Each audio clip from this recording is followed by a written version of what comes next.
여러분 안녕하십니까. 정부가 새만금 개발을 위한 기본 계획을 전면 재검토하기로 한 걸로 전해졌습니다. 한덕수 국무총리는 최근 새만금 기반시설 건설 사업이 확실한 경제적 효과를 올리려면 명확하게 목표를 재설정해야 한다며 국토교통부와 새만금 개발청에 이같이 지시한 걸로 알려졌습니다. 그러면서 기존 계획을 뛰어넘어 전북 경제의 실질적인 활력소가 될 수 있는 새만금 빅픽처를 짜달라고 당부한 걸로 전해졌습니다. 이에 따라 국토교통부는 이르면 다음 주 초 연구 용역에 착수해 내년 상반기까지 마무리하고 이르면 2025년까지 기본 계획을 재수립할 계획입니다. 잼버리 대회 부실 논란의 불똥이 새만금 사업으로 튀었습니다. 정부가 편성한 내년 예산안에서 새만금의 SOC 예산이 상당 부분 삭감됐습니다. 총 1,500억 원만 반영됐습니다. 전북도가 강력하게 반발하고 있습니다. 이승은 기자의 보도입니다. 새만금 SOC 가운데 가장 큰 논란이 되고 있는 곳은 국비 8,077억 원 투입 예정인 국제공항입니다. 국토균형발전과 잼버리를 이유로 2019년 예비 타당성 조사를 면제받았고 내년에 착공해 2029년 개항이 목표입니다. 하지만 환경단체들은 예정지인 수라갯벌 보존을 촉구하고 있고 사업성도 의문입니다. 1.35km 떨어진 곳에 미군이 활주로를 관리하고 있는 군산공항이 있고 위로는 청주공항, 아래로는 광주공항, 무안공항이 있습니다. 인근 전주와 익산에는 KTX 역도 있습니다. 당시에 사전 타당성 평가에서 경제성 평가 0.5밖에 되지 않았습니다. 이대로라면 거대한 적자 내는 다른 지역 공항들의 전철을 밟을 것으로 보이는데 기획재정부는 내년도 예산안에서 새만금 국제공항 부처 반영액 580억 원 가운데 잔여 설계비 66억 원만 반영했습니다. 새만금 전주고속도로와 신항만 예산도 대폭 삭감해 각 부처가 올린 6,600억 원대 새만금 SOC 예산을 1,500억 원으로 75% 삭감했습니다. 전라북도는 새만금은 잼버리와 무관하게 30여 년간 국가 계획에 따라 추진되어 온 사업이라며 강력하게 반발했습니다. 예산 편성의 원칙과 기준이 무시되는 상식적으로 이해할 수 없는 비정상적인 결정이 이루어졌다고 생각합니다. 전북도는 대한민국 새로운 성장 동력에 막대한 피해가 발생했다며 국회에서 예산을 살려내는데 총력을 다하겠다고 밝혔습니다. 하지만 여당에서 현미경 검증을 예고하고 있고 국토부도 타당성과 균형발전 정책 효과가 적정한지 점검하겠다고 밝혀 쉽지 않을 전망입니다. YTN 이승은입니다. 새만금 SOC 사업 예산 삭감에 대해 전북도 의회도 반발했습니다. 기업 투자가 잇따르는 상황에서 초유의 예산 삭감을 자행한 건 받아들일 수 없는 폭력이라고 밝혔습니다. 도의회는 새만금은 노태우 정부 이후 34년 동안 국가적 과제로 추진한 초당적인 사업으로 특히 새만금 신공항은 국민의힘 지도부도 수차례 약속한 일이라고 했습니다. 그러면서 책임질 건 책임져야겠지만 잼버리 실패 모든 책임을 전북으로 몰아가며 새만금 사업을 희생양으로 삼는 건 정치 음모로밖에 볼 수 없다고 비판했습니다. 오늘 국회에서는 운영위원회 전체 회의가 열렸습니다. 오후에는 대통령실 관계자들이 출석한 가운데 업무 보고가 진행됩니다. 홍범도 장군의 흉상 이전 논란과 해병대원 순직 사건 수사를 둘러싼 외압 의혹이 쟁점이 될 걸로 보입니다. 이런 가운데 국민의힘은 수산물 소비 촉진 협약식을 열었고 민주당은 전남을 찾아서 오염수 반대 집회를 엽니다. 취재기자 연결합니다. 권남기 기자. 네, 국회입니다. 네, 먼저 운영위부터 보겠습니다. 지금 회의가 진행되고 있습니까? 네, 그렇습니다. 국회 운영위 전체회의에선 오전부터 해병대 최상병 사망 사건 수사 관련 논란이 불거졌습니다. 야당 의원들은 인권위를 상대로 해병대 전 수사단장의 긴급 구제 신청에 대해 기각 결정을 한 경위를 따졌습니다. 김대기 비서실장과 이관섭 국정기획수석 등 대통령실 관계자들은 오후 회의 때 참석할 예정입니다. 군이 최근 육사나 국방부에 있는 홍범도 장군 흉상을 이전하겠다고 나선 것과 관련해 윤석열 대통령의 지시 여부 등을 둘러싼 여야 공방이 예상됩니다. 특히 윤 대통령이 국민의힘 연찬회에서 이념의 중요성을 강조하고 국방부가 앞서 흉상 이전에 학계와 협의는 필요 없을 수 있다고 밝히면서 관련 논란 역시 불거질 전망입니다. 오늘 국회에서 2022년도 회계연도 결산 심사를 위한 예결특위도 열렸습니다. 국무총리를 비롯해 각 부처 장관이 참석한 만큼 양평고속도로 특혜 논란이나 새만금 잼버리 파행 책임 공방도 이어질 것으로 보입니다. 오전 예결특위에선 국방부 장관이 폴란드 출장을 이유로 출석하지 않은 것을 두고 여야가 본격적인 질의 전부터 신경전을 벌였습니다. 고 최수근 상병 사망 사건 수사 외압 의혹이 크게 제기되는 시점인 만큼 출장 일정을 조정할 것을 요청했습니다. 그냥 무조건 이 자리에 안 계신다는 이유로 우리 대한민국 우리 국방부 장관을 향해서 뭐 도망간다, 뭐 장관론이다라는 이런 좀 조롱 섞인 말씀을 하시는 거는. 이런 가운데 잼버리 주무부처인 여성가족부의 김현숙 장관은 국회에서 기자들과 만나 대회 참가자들에게 사과한다면서도 책임은 감사원 감사를 통해 밝혀질 것이라고 말했습니다. 네, 원전오염수 방류와 관련된 일정도 각각 소화하죠. 네, 그렇습니다. 먼저 국민의힘은 조승환 해수부 장관이 참석한 가운데 수협과 급식업체 관계자들이 모여 수산물 소비 활성화 협약식을 열었습니다. 우리 바다의 수산물에선 단 한 차례도 방사능이 검출된 적이 없다고 강조했고 민주당의 오염수 관련 공세는 거짓 선동이라고 비판했습니다. 그동안의 거짓 정치로 인한 소비 급감의 피해와 우리 수산물 안전에 대한 신뢰를 다시 회복하고 거짓 선동 정치를 완전히 몰아내기 위해서는 국민들의 전폭적인 지원이 절실합니다. 반면 이재명 대표 등 민주당 지도부는 전남을 찾아 현장 최고위원회를 열고 오염수 투기와 윤석열 정부의 무책임으로부터 국민을 지키겠다고 강조했습니다. 피해를 유발한 가해국 일본과 이를 방조한 우리 정부는 이에 대해 말 한마디 없습니다. 지역경제 전반의 피해가 불을 보듯 예견돼 있었고 이미 시작됐는데도 정부는 실효성 있는 대책을 내놓지 않고 있습니다. 민주당은 오후에 목포에서 일본 후쿠시마 원전 오염수 방류 반대 집회를 이어갈 예정입니다.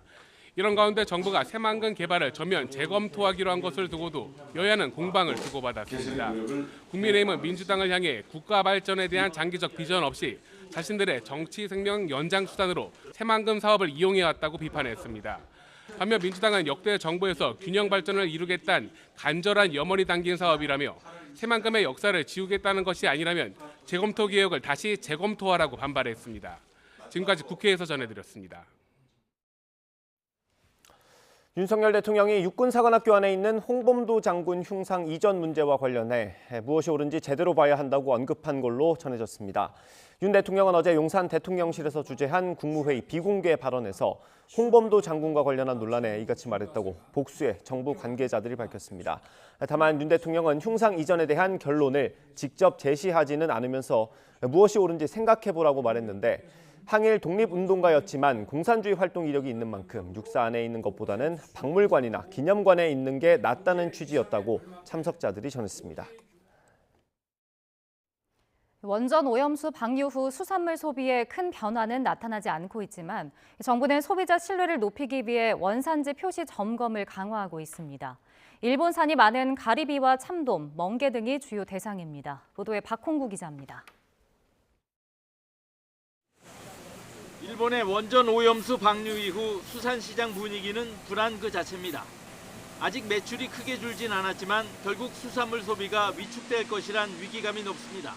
소비자의 심리가 아무리 한켠에 여기 남아 있는 거죠. 이게 먹어도 되는 건지 안전한 건지 그게 담보가 안 되니까.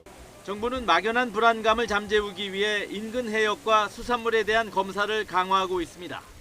물에 대한 검사를 하고 또 생선에 대한 검사를 하고 이렇게 전체적으로 검사를 다 하고 있기 때문에 또 수산물에 대한 신뢰도를 높이기 위해 원산지 표시 특별 점검을 시작했습니다. 앞으로 100일 동안 수입 이력이 있는 2만 개 업체를 대상으로 업체당 3번씩 원산지를 확인할 계획입니다. 혹시나 국내산하고 일본산 가지고 할 때는 수저를 완전히 분리해가지고 각각 발표하셔야 됩니다. 특히 일본산 수입이 많은 가리비와 참돔, 멍게 등이 주요 점검 대상입니다. 일본산 가리비는 지난해 11,900여 톤이 수입돼 국내산보다 물량이 1.6배나 많습니다.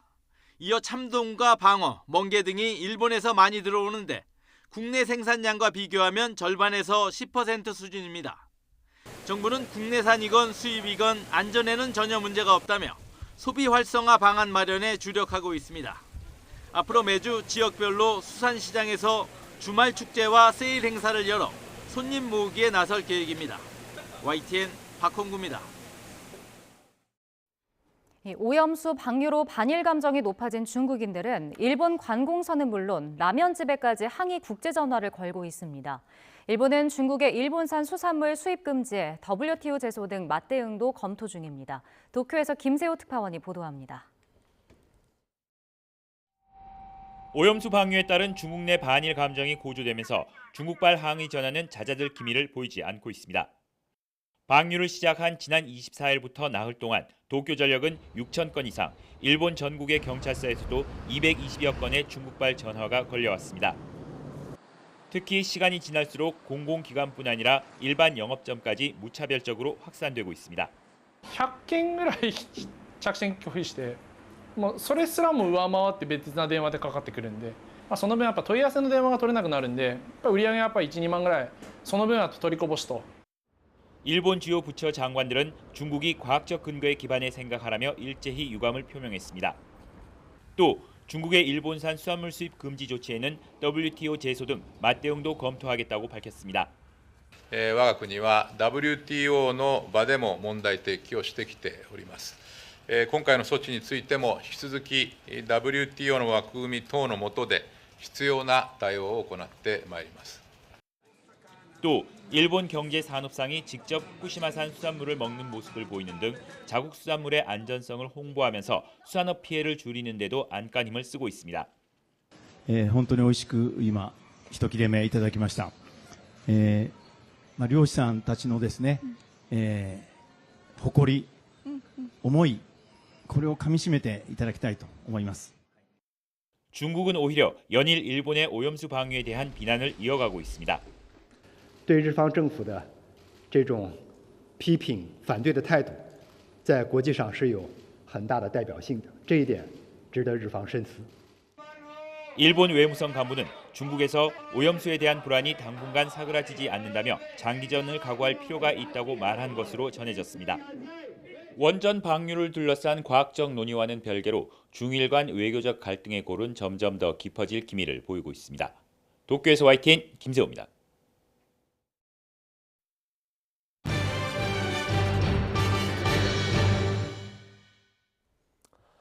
네, 정치권 이슈 짚어보겠습니다. 국민의힘 박정하 의원, 민주당 장철민 의원과 함께합니다. 어서 오십시오. 안녕하십니까? 네, 오늘은 일단 육사 안에 있는 또 국방부 청사 앞에 있는 홍범도 장군의 흉상 얘기부터 해보겠습니다. 어제 민주당 이재명 대표가 홍범도 장군을 찾아서 참배했죠. 그 자리에서 부관 참시다라는 얘기를 했습니다. 어떤 의미로 받아들여야 됩니까?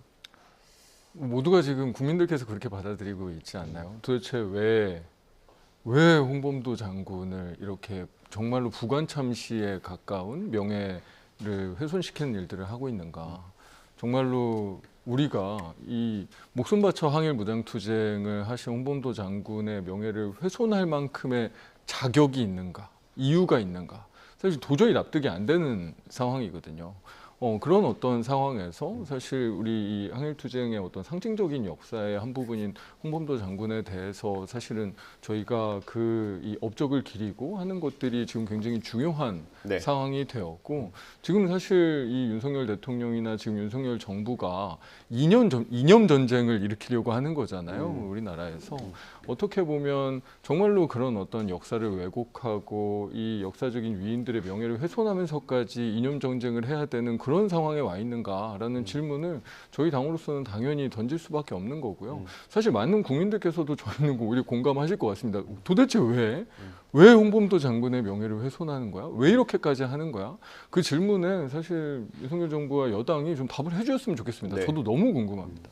왜냐고 물어보셨는데 뭐 이념 전쟁이라는 표현까지 나왔지만 어쨌든 어떤 선명하게 선을 긋겠다 뭐 이런 걸로 봐야 됩니까 그러면? 우선은 전 왜에 대한 답을 드리면 확인은 해야 되는 거 아니에요. 저도 사실은 배움의 깊이가 뭐 깊지 못해서 네. 우리 홍범도 장군의 최근에 뭐 문제가 되고 있는 뭐 자유시 참변이나 아니면 그 소련에서의 행적이나 뭐 이런 것들에 대해서 새록새록 다시 기억하게 되고 새로 뭐 알게 되는 것도 있는데 이런 모든 것들도 다 일단은 국민들이 알아야 되는 건 맞다고 봐요. 그러니까 독립운동을 하면서 독립운동의 업적은 업적대로 또 잘못된 부분은 잘못된 대로 확인을 해야 되는 부분은 맞다고 보고 이념 전쟁이 그래서 지금 시작된 게 아니라 저는 오히려 지난 정권에서 이념 전쟁이 시작되어 온 거다라고 봅니다. 그래서 제대로 돼서 그 이념 전쟁이 과하게 된 거에 대해서 정리하는 과정이라고 저는 오히려 이해하는 게 맞지 않나 싶은 거고요. 이재명 대표권에 대해서 말씀을 드리면 뭐 검찰과 이런저런 출두 날짜 가지고 실강의가 많아요. 네. 굉장히 할 일이 많아서 그렇다고 말씀하시는데 어제는 민주당 연찬회가 끝나자마자 바로 또 이렇게 가세요.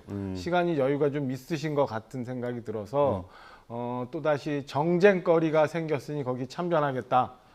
라는 걸로 이해가 됩니다. 그래서 네.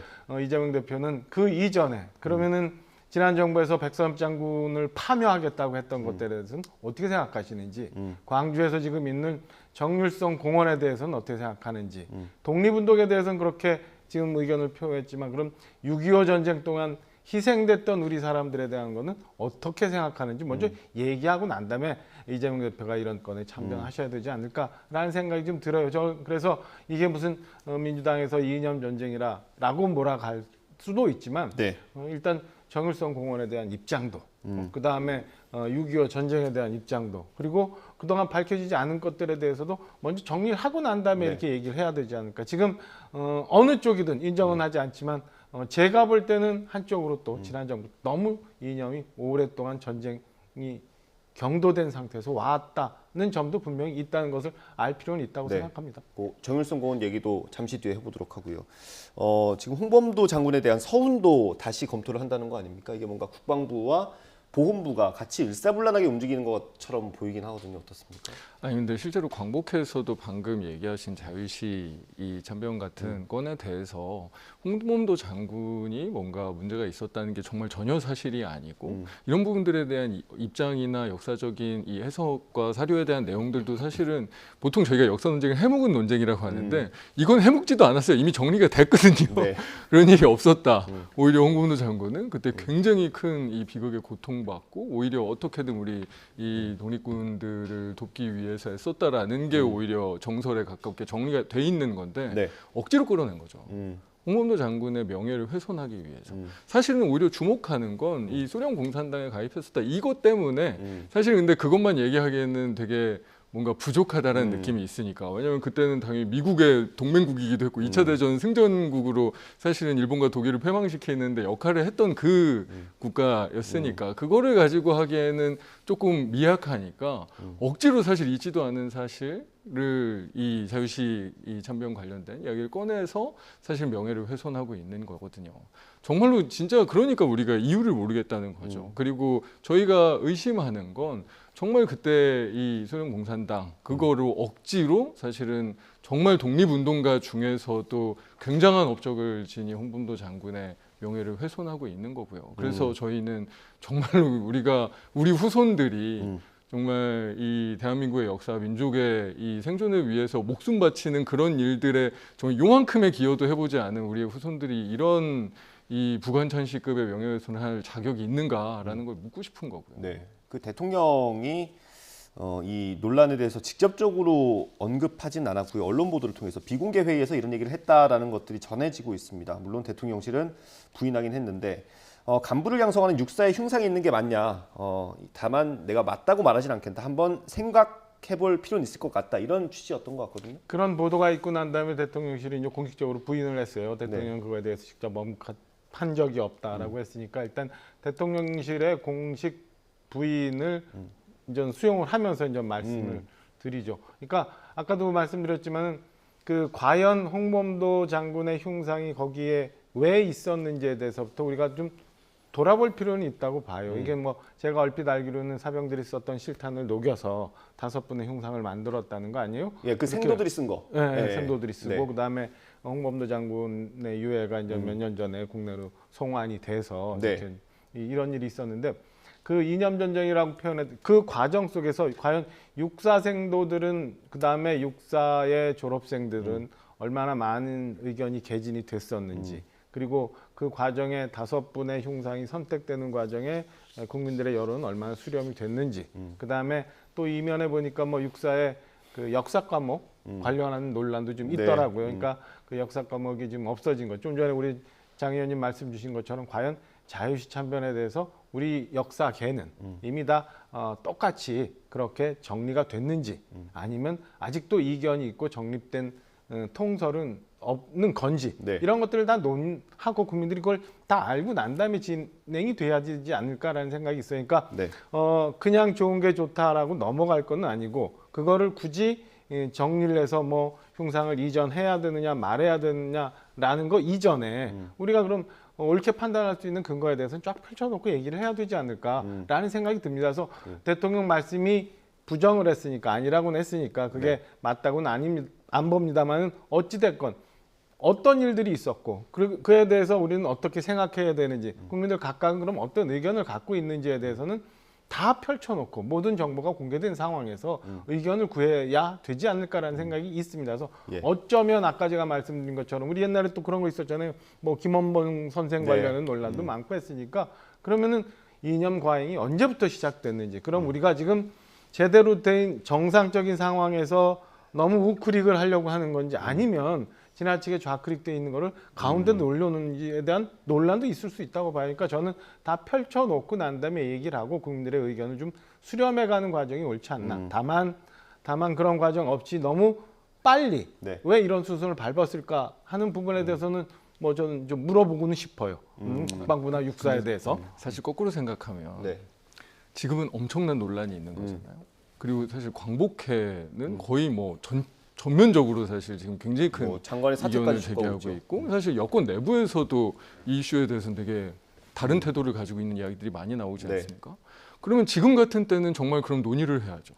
왜 철거 결정부터 먼저 하고 지금은 심지어 이제 이 동상만이 아니라 홍범도 장군만 빼내겠다라고 지금 추진이 되고 있는 상황이잖아요. 이 부분은 정말로 박정환 의원님 말씀하신 대로 하면 지금 정말로 논쟁을 하시죠. 뭐 오늘도 길게 얘기하고 있기는 하지만 정말로 자유시 참변에 관해서 그 업적에 대해서 뭐 이야기를 쭉 하셔도 될 것 같아요. 근데 왜 그러면 이 홍범도 장군만 철거 결정을 하냐고요. 몇 년 전에 정말 우리 전투기들이 막 호위해가지고 정말 감동적인 장면을 연출하면서 우리가 한번 정말로 민족과 이 조국의 역사에 대해서 목숨 바친 일에 대해서 국민들이 함께 생각하고 어떻게 보면 것들에 같이 감동하면서 국민을 한 번 다시 통합시켜줬던 저는 홍범도 장군의 그 기여가 생전에뿐만 아니라 정말 그 유해 송환 과정을 보면서 받았던 감동 속에서 이렇게 사후에서도 이렇게 민족을 하나로 만들어주시구나 이런 생각까지 솔직히 저는 했었거든요. 그런 상황이면 지금 논의하시는 건 좋은데 왜 철거부터 하는지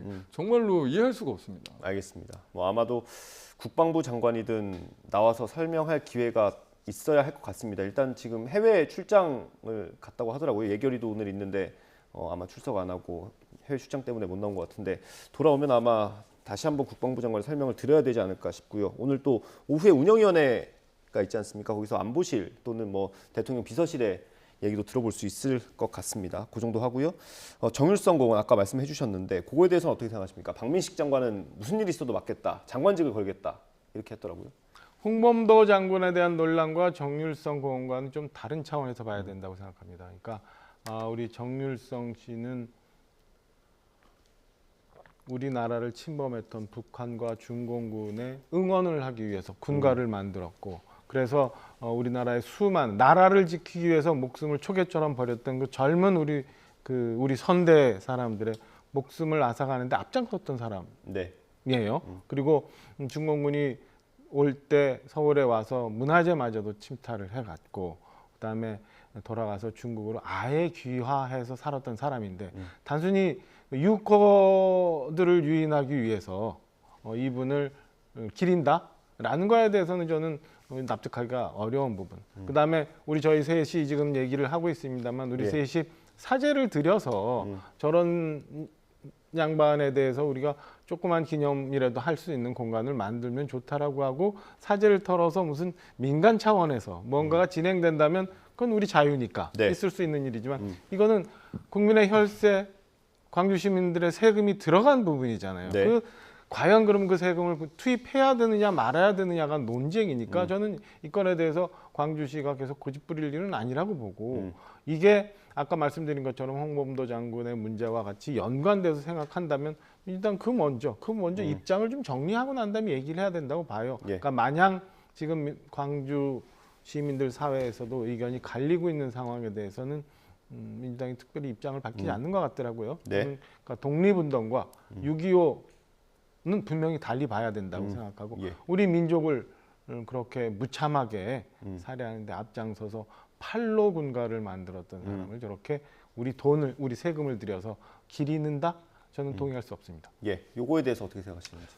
분명히 정율성 이 음악가 관련돼서는 우리의 영웅은 전혀 아닙니다. 이건 중국의 영웅이죠. 그러니까 우리나라 출신일 뿐이죠. 저는 사실은 정율성의 이름을 처음 들은 게 뭐 예전에 들어본 적이 없다가 박근혜 대통령 때 이제 박근혜 대통령이 그 중국 방중하셨을 때 그때 이제 정율성 음악가가 워낙 이제 중국에서 대단한 이 지위를 차지하고 있고 그래서 그거에 맞춰서 이 박근혜 대통령이 방중할 때 여러 가지 일들이 있었어가지고 그래서 사실 그때 이름을 처음 들었던 것 같은데 뭐 정율성 이 작곡가에 대해서 우리가 뭐 영웅화한다거나 이 무슨 업적을 기린다거나 할 수 있는 내용은 제가 봐도 전혀 없더라고요. 근데 다만 사실 이게 수년간 박근혜 정부 이후로 이어오던 어떤 한중 우호 사업의 일환이었다라고 지금 광주시는 입장을 가지고 있던데 그런 일환이라고 하면 전 조금 더 신중하게 볼 필요가 있지 않나라는 생각은 드는 게 예를 들면 지금 사실 윤석열 정부에서 거의 모든 면에서 중국과 각을 세우고 있지 않습니까? 중국과 뭐 여러 외교적인 문제, 군사적인 문제 뭐 거의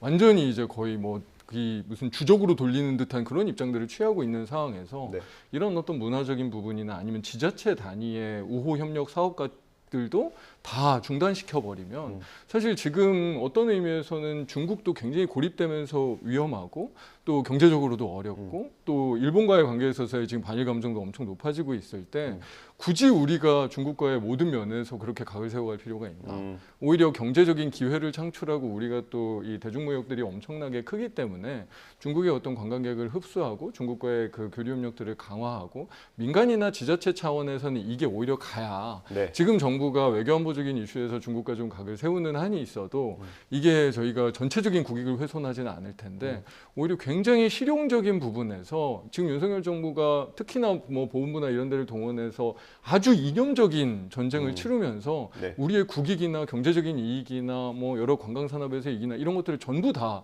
훼손하고 있다. 그래서 저는 이 정율성 공원에 대해서는 사실 누가 뭐 추앙하자고 하는 게 아니니까 이거는 정말로 이 지자체 차원의 어떤 이런 이 교류 이 차원이나 관광객 유치 차원이나 이런 것들의 목적이 강하기 때문에 이걸 굳이 이렇게 이념화하는 게 전혀 이 나라에 도움이 안 된다라는 생각이 듭니다. 전혀 저는 동의할 수가 없는 부분이에요. 전혀.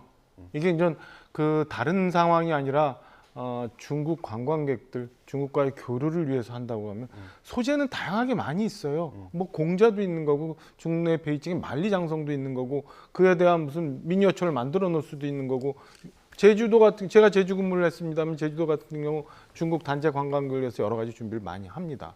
그런데 이거는 그거하고는 다른 거예요. 우리 국민들을 사상하는데 우리 국민들 6.25 때 그런 일들이 있었는데 그걸 위해 그 사람을 우리 국민들이 최근에 정율성 공원 논란이 있기 전에는 많이 몰랐거든요. 저도 사실 제대로 몰랐어요.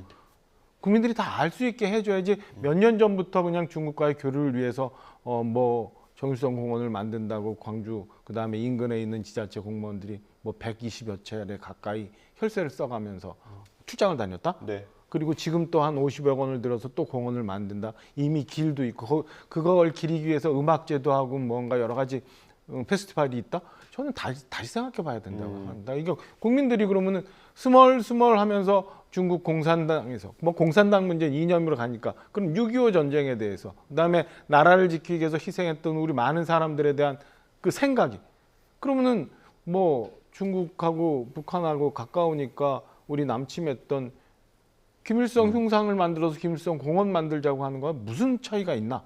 라는 데까지도 가는 거거든요. 그러니까 저는 이 건에 대해서 중국 교류를 위해서 정일성을 기리는 이 네. 사업을 계속하고 이거를 세금을 들여서 계속 해야 된다라는 건 당장이라도 그만둬야 되는 게 옳지 않나는 알겠습니다. 뭐 최근에 홍범도 장군의 흉상 그리고 정율성 공원 가지고 정치권에서 논란이 많이 되고 있고 공방도 뜨거운데 또 국방부, 광주시, 보훈부, 국가보훈부까지 어떤 방향으로 정책을 이어갈지 좀 지켜보도록 하고요. 다음 주제에 다뤄보겠습니다.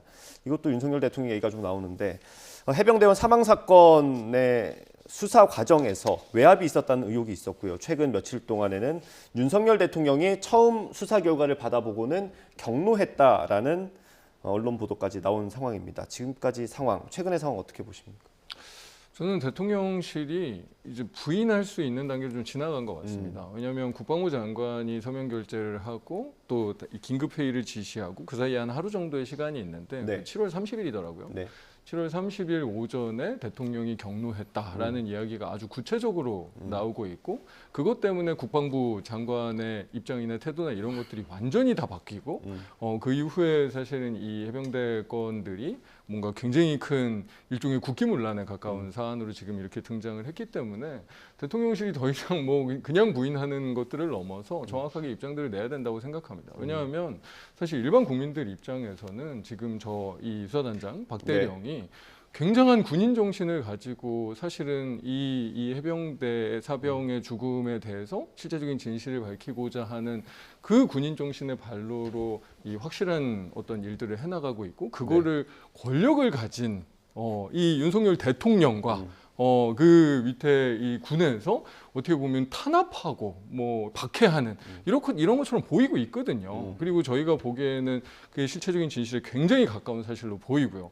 그러면 사실은 이거는 윤석열 대통령이 뭔가 해명을 하든 입장을 밝히든 아니면 최소한 원래대로 원래 박 수사단장이 이 수사했던 내용대로 처리할 수 있도록 해라라고 정도의 지침은 뭔가 그런 어떤 이 방식으로 이 원상 회복이라도 시켜야 국민들께서 이거를 조금이라도 납득하시지 않겠습니까? 근데 이거는 더 이상 이렇게 방관하면서 그냥 박대령에 대해서 뭔가 정말로 이 나쁜 사람으로 정말 이 군인 정신을 존중하기는 못할 만정 이렇게 만드는 것은 정말로 이후에 우리의 군사기와 우리의 국기를 어떻게 하려는 건지 너무나 안타깝습니다.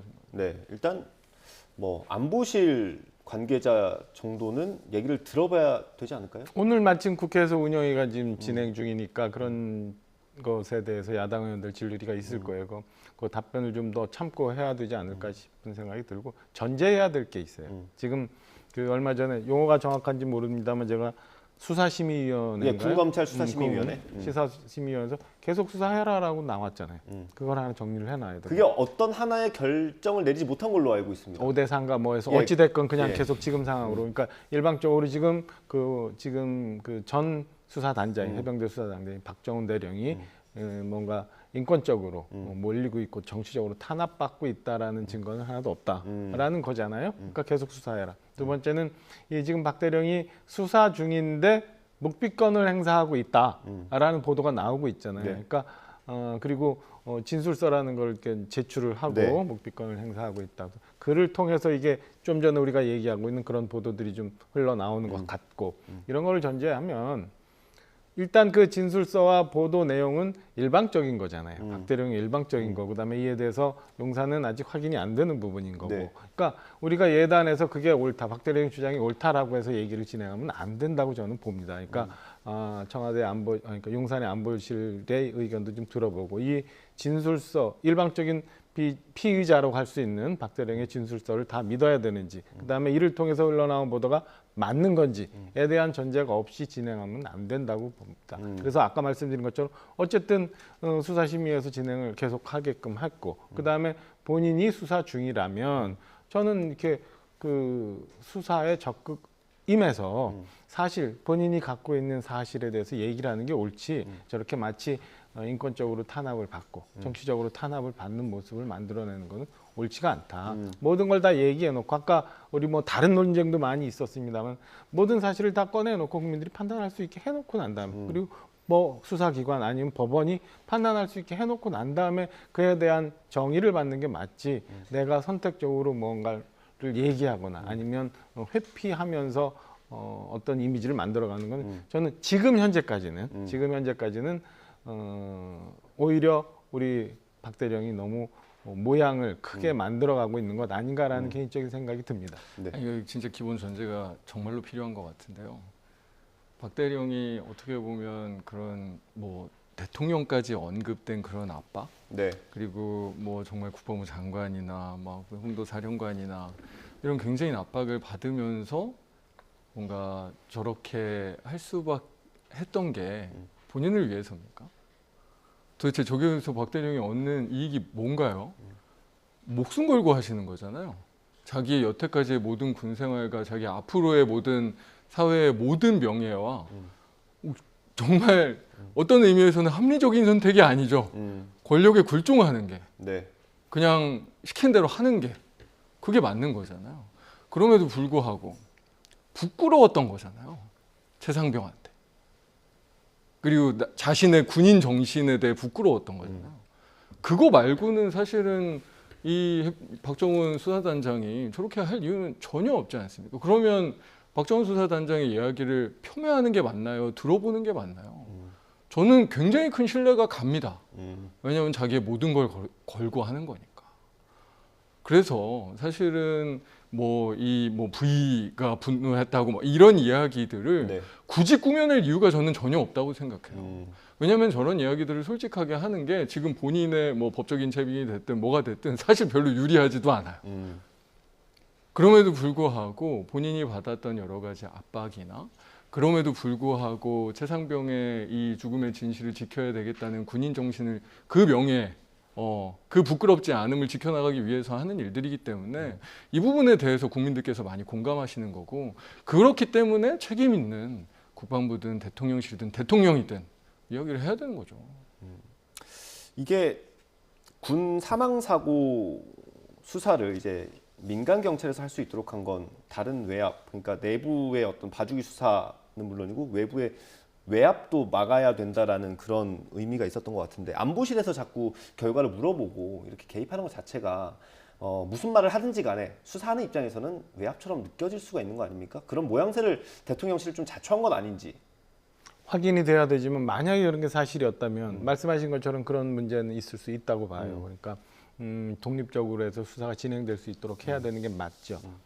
근데 뭐 그걸 물어본 게 사실이라면 저는 뭐 문제가 있는 부분이 있다고 봐요. 근데 그거는 그거고 지금 장 의원님 말씀 주신 것처럼 수사가 진행 중인 상황에 대해서 우리 박정훈 대령이 얘기를 해야지. 왜 수사 중에는 묵묵권을 행사하고 얘기를 안 하면서 지금 항명 혐의에 대한 수사 있는 것에 대해서 이해하기가 좀 어려운 부분이 좀 있어요. 그래서 빨리 그 수사를 진행을 하고 또 다른 단계에서 수사가 필요하다면 그걸로 이첩돼서 수사에 응하고 그래서 모든 상황들이 법원을 통해서 판단이 나오는 게 옳지. 그래야 본인도 만약에 뭐 부정한 부분을로 몰리고 있는 부분이 있다면 그게 거기서부터 명예를 회복할 수 있는 길이지. 저렇게 그냥 묵비권을 행사하면서 저항한다는 게 저는 맞는 건가라는 개인적인 회의는 있습니다. 근데 박정훈 대령이 직접 얘기를 했잖아요. 그러니까 본인이 그 예를 들면 다른 사법 체계, 객관적이고 이런 어떤 외압에서 자유로운 사법 체계에 대해서는 분명하게 이야기를 하겠는데 지금 사실은 어떻게 보면 그렇게 외압하고 했던 그 당사자들이 수사를 하면 어떻게 그거에 특히나 어떻게 보면 그 주체가 이 무슨 항명수괴죄라는 정말로 어마무시한 이름을 단 거기에 주체인데 그럴 수 없다라고 이야기를 했던 거고 그래서 이 사안은 저희는 특검을 갈 수밖에 없을 것 같다. 정말로 객관적인 수사 그리고 권력에서 자유로운 어떤 수사 주체 그리고 그래야만 제가 보기에는 이 국민적인 의혹이나 이런 부분들이 해소될 수 있지 않겠습니까? 지금 군사법 당국에서 이 문제를 계속 붙잡고 한다고 하면 어떤 국민들께서 이거를 인정하실 수 있겠어요. 그러니까 이 부분은 사실은 박정훈 대령이 뭐 수사에 협조를 안 하고 이렇게 얘기하는 거는 또 다른 탄압일 수밖에 없고요. 오히려 정말로 객관적으로 정말로 이런 어떤 권력적인 외압에서 자유로운 이런 사법 시스템을 저희가 빨리 만들어 주는 게 국회의 의무다라고 생각합니다. 알겠습니다. 더 하실 말씀 있으시죠? 아닙니다. 한두 명이 잘못된 생각으로 뭔가 일을 몰아갈 수는 있지만 그 관련된 굉장히 많은 10명 이상의 사람들이 있다면 그 10명 이상 사람들이 똑같이 저렇게 외압을 행사하면서 자기중립적으로 판단할 수는 없어요. 네, 알겠습니다. 이 내용도 마찬가지로 오늘 국회에서 열리는 운영위원회에서 아마 얘기가 나올 수 있습니다. 오후에는 대통령 비서실에 대한 업무 보고가 있으니까 그 자리에서 어떤 내용이 나오는지 좀 보면 될 것 같고요. 마지막 주제 짧게 다뤄보겠습니다. 코인 논란, 김남국 의원에 대한 징계 수위가 오늘 일단 소위에서 결정이 될 가능성이 있습니다. 원래 지난번에 한번 소위가 열렸었는데 소위가 열리는 당일 아침에 총선 불출마 선언을 하면서 민주당에서 조금 더 숙고할 시간이 필요하다. 그래서 오늘로 시간을 옮긴 겁니다. 일단 오늘 결정은 날까요? 어떻습니까? 저도 얘기를 정확하게 못 듣고 와서 그렇습니까? 잘은 모르겠는데 워크숍에서 얘기 안 나왔습니까? 당내의 의사들의 주류는 좀 빨리 해결이 돼야 된다. 이게 시간을 끌 일이 전혀 아니다라는 생각이 훨씬 많으신 것 같습니다. 그리고 뭐 이제 이게 뭐 이 지도부 내에서도 이거를 계속 끌고 가는 것 자체가 사실은 별로 이 국민들의 어떻게 보면 뭐 저희가 어쨌든 국민들께서 공감하시는 일들을 해야 되는 일이니까 별로 적절치 않기 때문에 좀 최대한 빨리 좀 신속하게 정리를 하는 것이 맞다라는 생각을 지도부에서도 갖고 있는 걸로 저는 알고 있습니다. 예, 그 윤리심사 자문위가 권고한 건 제명이었잖아요. 이게 뭐 가장 높은 수준의 징계인데 제명 가능성도 있다고 보십니까? 지금 불출마를 선언한 상황인데 그게 좀 참작이 될까요? 어떻습니까?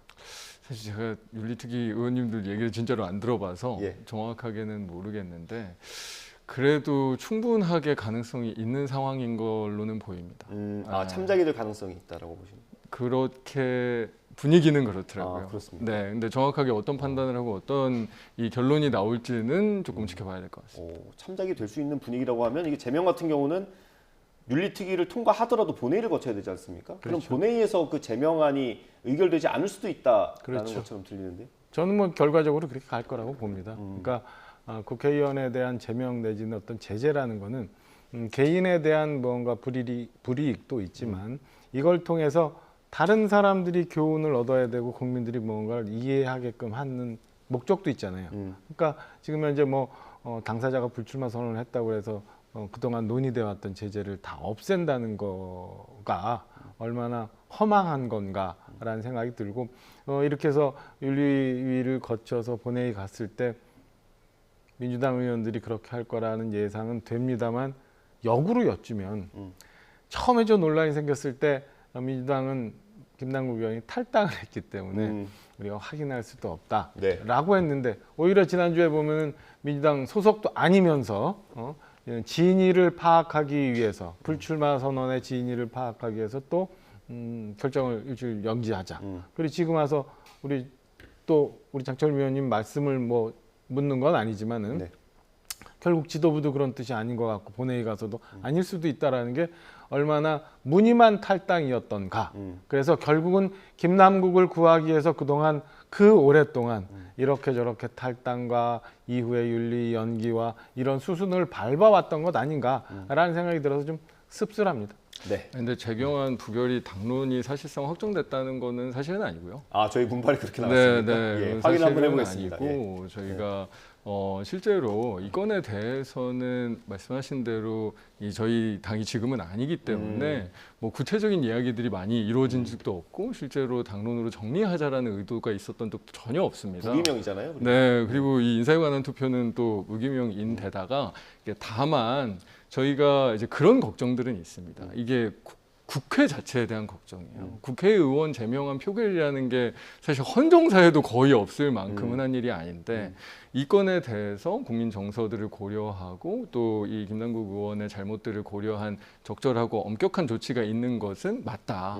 하지만 국회에서 사실은 제명안 표결을 다시 하는 것들 그리고 정말 그 흔치 않은 전례를 남기는 게 국회의 명예에는 심대한 영향이 있으니 저희가 그 두 가지를 함께 고려하면서 결정해야 된다. 요 정도의 생각들이 공유되고 있는 거지 실제로 뭐 제명안이 오면 부결 한 해 만에 이런 식의 이 당론들이 모아질 가능성도 없고 앞으로도 그런 일은 없습니다. 한 가지만 간단히 말씀드리면 이 논란이 굉장히 컸고 국민들한테 공분을 많이 일으켰는데 김남국 의원이 결과적으로 어떤 소스의 자금을 가지고 어떻게 이를 운영을 했고 얼마의 이익을 남겼는지 중간에 뭐 에어드랍이라는 용어도 나오고 막 그랬습니다만 그럼 중간에 내부 정보가 있었는지 없었는지 이런 거마저도 하나도 국민들이 지금 알지 못해요. 네. 이런 과정도 없이 그냥 흐지부지 넘어간다? 저는 있을 수 없는 일이라고 생각합니다. 네, 알겠습니다. 오후 1시 반쯤이었던 걸로 기억합니다. 1시 반, 1시 40분 정도였던 것 같은데 윤리특위 소위가 오늘 열립니다. 그 자리에서 표결이 있을 수도 있고 저번처럼 또 연기되거나 안 될 수도 있을 것 같습니다. 소위를 거치면 전체 회의가 열리고 그 다음에는 본회의에서 제명을 결정하게 됩니다. 앞으로 좀 더 지켜보도록 하겠습니다. 오늘 말씀 여기까지 듣겠습니다. 국민의힘 박정화 의원, 민주당 장철민 의원과 함께했습니다. 고생하셨습니다. 감사합니다.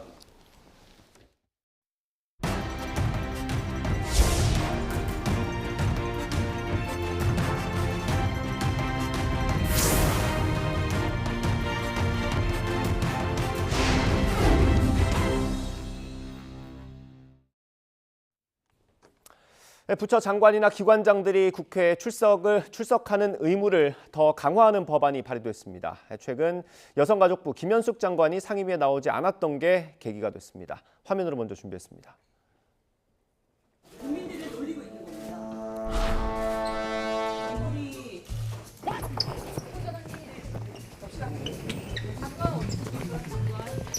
여가부 장관 어디 있습니까? 자, 장관 왜 출석하지 모시러 않습니까? 조 위원장님 장관 모시러 가십시다. 아니. 저기 대변인님. 잠깐만요. 조민경 대변인님 잠깐 오세요.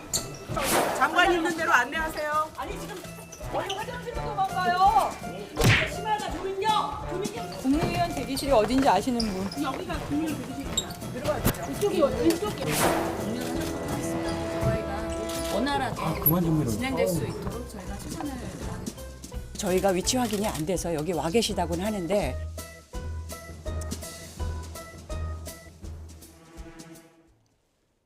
네, 지난 25일 국회 본관에서 벌어진 웃지 못할 숨바꼭질이었습니다.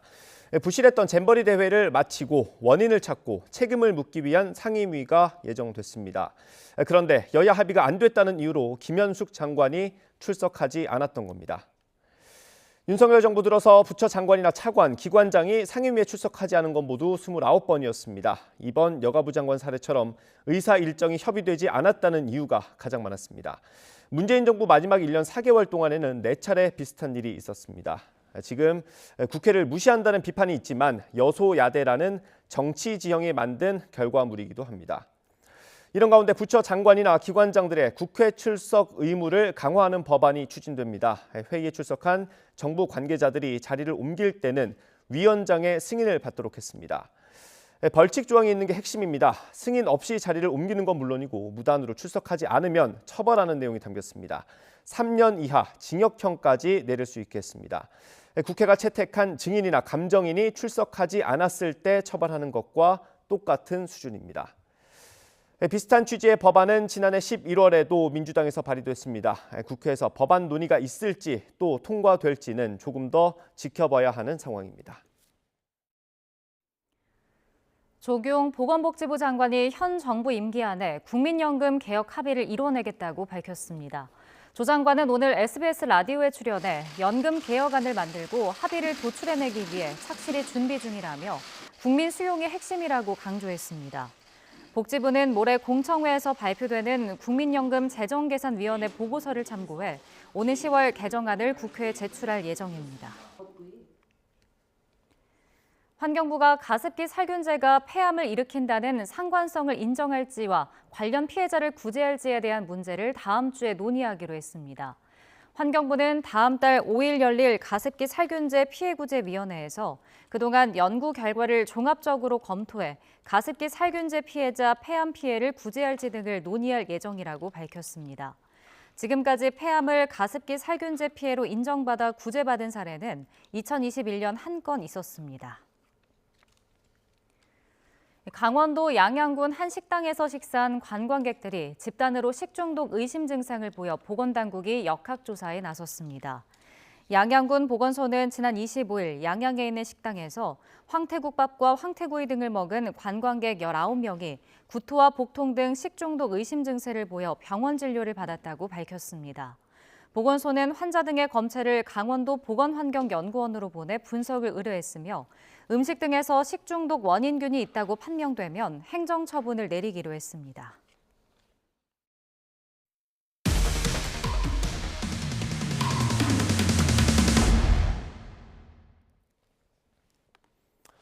서울 은평구에 있는 유명 척추 전문 병원이 대리 수술을 하고 일회용 치료 재료를 재사용했다는 의혹이 제기돼 경찰이 수사에 착수했습니다.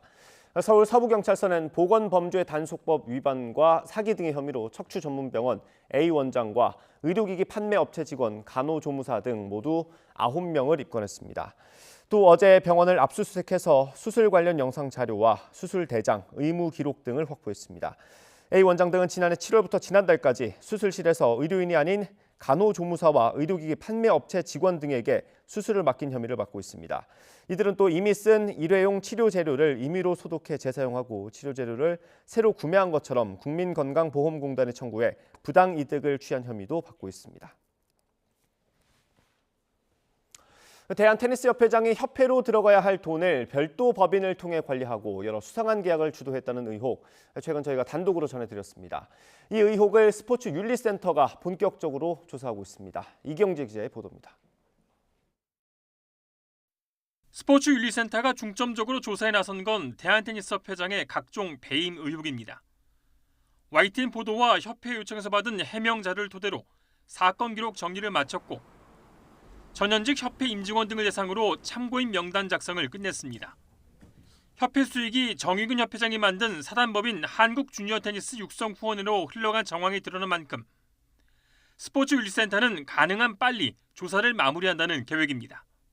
이미 보도가 되어 관련된 내용이 드러난 만큼 최대한 조사를 빨리 진행하여 마무리 지을 예정입니다.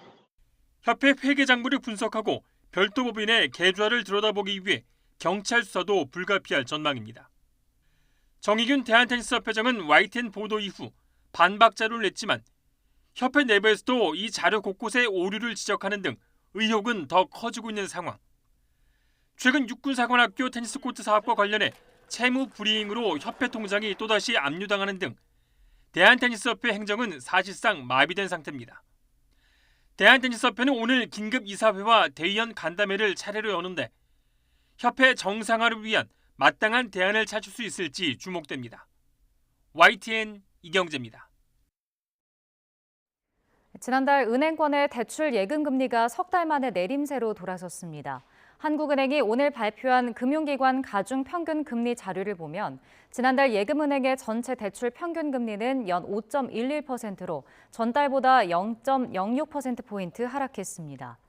대출 금리의 하락폭이 더 크게 나타나면서 예금은행 신규 취급액 기준 대출 금리와 저축성 수신 금리의 차이, 즉 예대 금리 차는 1.43%포인트로 축소돼 5달 연속 줄었습니다. 지난해 출생아 수가 24만 9천 명으로 역대 최저를 기록한 가운데 법적 혼인외 출생아가 크게 늘어 1만 명에 육박하는 것으로 집계됐습니다. 통계청이 발표한 지난해 출산 통계를 보면 혼인외 출생아가 3.9%인 9,800명으로 한 해 전보다 1%포인트 늘었습니다. 동거와 결혼에 대한 인식이 바뀌고 경제적 이유로 혼인신고를 늦추는 경향 때문으로 보입니다. 지난 23일 비행기 추락 사고로 숨진 러시아 용병 기업 수장 프리고진의 장례식이 고향에서 비공개로 열렸습니다. 푸틴 대통령은 참석하지 않았습니다. 보도에 김태현 기자입니다. 프리고진은 고향인 상트페테르부르크의 한 묘지에 묻혔습니다. 경찰이 묘지 주변을 삼엄하게 통제한 가운데 장례식은 비공개로 열렸습니다. 앞서 프리고진의 언론 담당은 텔레그램을 통해 작별 인사를 하고 싶은 사람은 이 묘지로 가라고 안내했습니다. 그러나 유족의 뜻에 따라 장례식에는 가족과 친구들만이 참석한 것으로 전해졌습니다. 그래도 모스크바 거리에는 임시 추모 공간이 마련됐습니다. 많은 시민들이 크렘린궁에서 몇백 미터 떨어진 이곳을 찾아 프리고진과 측근들을 애도했습니다. Вся страна у нас все нормальные люди, все нормальные люди, здравомыслящие, все переживают об этом несчастье. И вообще о всех раненых, о всех наших ребят. 장례식에 참석할지 관심을 모았던 푸틴 대통령은 결국 참석하지 않았습니다. Присутствие президента не предусматривается конкретно по похоронам. Мы информацией не располагаем. Все-таки это 프리고진과 함께 숨진 바그너 그룹의 물류 담당 체칼로프의 장례식도 같은 날 상트페테르부르크의 묘지에서 진행됐습니다. 프리고진의 장례식에 비해 경찰 통제는 덜했지만 일정이 공표되지 않았고 언론 취재도 허용되지 않았습니다. 프리고진은 지난 6월 무장 반란을 일으킨 뒤 하루 만에 반란을 끝냈지만 2달 뒤 의문의 비행기 추락 사고로 세상을 떠났습니다. YTN 김태현입니다. 남부지방을 중심으로 많은 비가 예상되면서 오늘 오전 9시부터 대구와 전남, 영남 지방의 산사태 위기경보가 주의에서 경계로 상향 발령됐습니다. 산림청은 정체전선의 영향으로 내일까지 남부지방에 최고 200mm 이상의 많은 비가 예고되면서 산사태 위험이 커졌다며 산림 주변 지역에서는 안전에 각별히 유의해달라고 당부했습니다. 특히 주 후반에는 태풍 수증기가 유입되면서 전국 곳곳에 국지성 호우가 예상돼 산사태 위험 지역이 더 늘어날 것으로 우려됩니다. 산림청은 서울 등 그 밖의 전국에도 주의 단계가 발령 중인 가운데 점차 특보가 강화될 수 있다며 철저한 대비와 경계를 당부했습니다. 현재 서울은 비가 소강 상태를 보이며 흐리기만 한데요. 남부와 제주도를 중심으로는 강한 비가 쏟아지고 있습니다. 특히 경남 고성에는 시간당 30mm 안팎의 장대비가 집중되고 있습니다. 따라서 경남과 전남 일부, 제주 산간에는 호우 경보가, 그 밖에 남부와 제주도에는 호우 주의보가 발효 중입니다. 모레까지 경남 남해안과 제주도 많은 곳에 최고 200mm 이상, 그 밖에 남부지방에도 최고 150mm의 많은 비가 내리겠고요. 서울 등 수도권에는 5mm 안팎의 적은 비가 예상됩니다. 특히 남부와 제주도를 중심으로는 벼락과 돌풍을 동반한 시간당 30에서 60mm 안팎의 국지성 호우가 예상됩니다. 또 해안가에서는 너울성 파도가 높게 일겠습니다. 안전사고에 각별히 유의하시기 바랍니다. 오늘도 흐리고 비가 내리며 무더위는 쉬어갑니다. 오늘 낮 기온 서울 26도, 대전 24도, 광주 25도가 예상됩니다. 중부지방의 비는 오늘 밤이면 대부분 그치겠고요. 남부와 제주도는 주말까지 비가 길게 이어지겠습니다. 일요일에는 전국에 다시 비가 내릴 전망입니다. 날씨였습니다. 네, 이어서 뉴스앤이슈 2부가 방송됩니다. 저희는 잠시 뒤에 돌아오겠습니다.